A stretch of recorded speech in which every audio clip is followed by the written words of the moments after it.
Is your company sales led or marketing led? And what I mean by that is really who's involved in strategy. When you come up with a new strategy, who's involved in that meeting? When you're discussing a new strategy, who's involved in the decision making process and or who's the first person you communicate that to when there's a new strategy? We're going after this market, we're going to solve this problem, we're going to do this, that, and the other thing. Who's the first person you tell?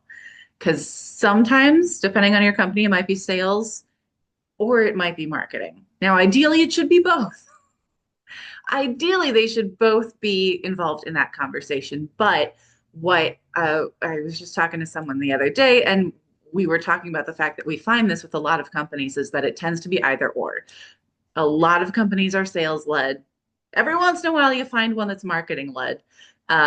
And so that leaves gaps, right? It's not that either is better than the other. Yes, I'm a marketer. Yes, I'm partial to marketing led companies just because we speak the same language. But there's stuff that sales knows too, right? There's stuff that sales also needs to be included on the conversation because they're the ones talking to your prospects all day, right? Marketing can do all the research and they know all the data and the statistics, but they're not the ones actually talking to your real live customers and prospects day in and day out, hearing all the objections, hearing about all the pain points, getting all those words, listening to how they describe the problem, how they describe your company, how they describe the solution, how they describe the solution they would want if they could design it themselves, right?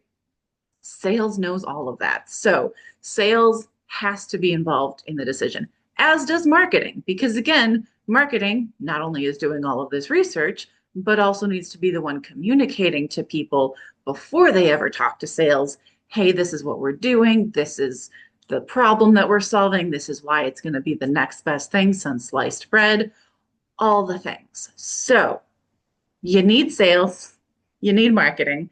I know it sounds obvious, but it's amazing how often those two get siloed. And depending on the way your company is set up, depending on who started the company, sometimes the person who started the company is really into sales. And so they really want to talk to their sales team all the time. That's great, but you can't leave marketing in the dark. And same thing if you're a marketing person and you have this great marketing company, so you're talking to your marketing team all the time. Are you also talking to your sales team? Are they involved in this? Because again, sales knows they know your clients inside and out because they're the ones talking to them. Marketing, again, has all the data and needs to be communicating all of that, but they need to know what sales knows. They need to know the strategy. They need to know where you want to go because they are the ones who are going to help you and the sales team together build that roadmap so you can make more money. So that is just something I want you to think about for today. Are you sales led? Are you marketing led? Neither is bad. It's just that each one leaves gaps in your strategy, in the way that you move forward. So think about that. And if you need help with that, if you need help filling in those gaps and making sure sales and marketing are aligned, please talk to me because I have an exciting new offer that I provide to companies with sales and marketing teams who are not aligned and need to get aligned so that they can bring in better leads, close more deals faster, and everybody makes money and everybody looks really good at their job. So if you need, that sounds like something you could use in 2026 or 2027 or whenever you're watching this, please reach out. You can reach me over at my website, AV, as in my initials, Allison Verhalen, that is avwritingservices.com. And you can reach me directly at info@avwritingservices.com. That's it. Have a great weekend. Happy blogging, everyone.